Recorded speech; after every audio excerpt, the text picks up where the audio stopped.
We are tracking Metro right now, and the picture is dismal. For the first time, we're learning just how much money Metro says it's going to need from D.C., Maryland, and Virginia from taxpayers to avoid massive layoffs and service cuts. Our Casey Nolan reports the agency says it desperately needs hundreds of millions of dollars from each jurisdiction.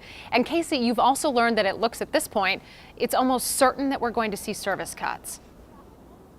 Yeah, that's right. Tonight, WMATA says if it doesn't have a fix for its budget by the end of the year, and that is highly unlikely, then it will have to institute a hiring freeze in the beginning of the year, and that will mean understaffing, and that will mean cuts in service by spring, and that could just be the beginning. If WMATA can't close its $750 million budget gap, the agency says it will cut train service by completely closing 10 stations, stopping all train service by 10 p.m., and increasing the time between trains to as much as 20 minutes. Bus service would be slashed, with stops eliminated and overall service cut by a third across the region. And this reduced service would come with a 20% increase in fares. We can't run a world-class city with a transit system like that. D.C. Councilmember Charles Allen heads the Transportation Committee. To avoid these cuts, WMATA says it needs hundreds of millions of dollars from D.C., Maryland, and Virginia. It's asking Maryland to increase its funding to the agency by more than 40%. And the ask of Virginia and D.C. is an increase of more than 50%. Currently, those increases are capped at just 3%.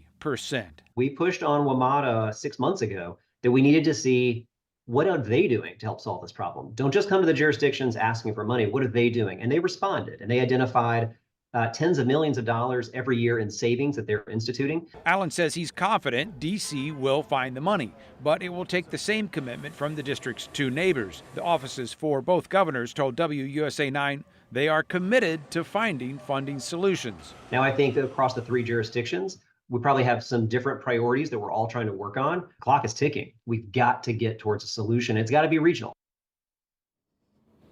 Also at stake, jobs. In addition to that hiring freeze we talked about earlier, if WMATA can't close its budget gap, we're talking about close to 2,300 people who could be laid off.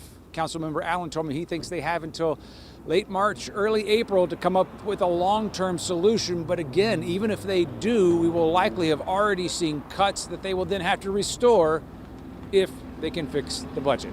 Adam and Simone. You said it, from layoffs to a potential hiring freeze. It's a bit of a mess at the moment. Casey, thank you.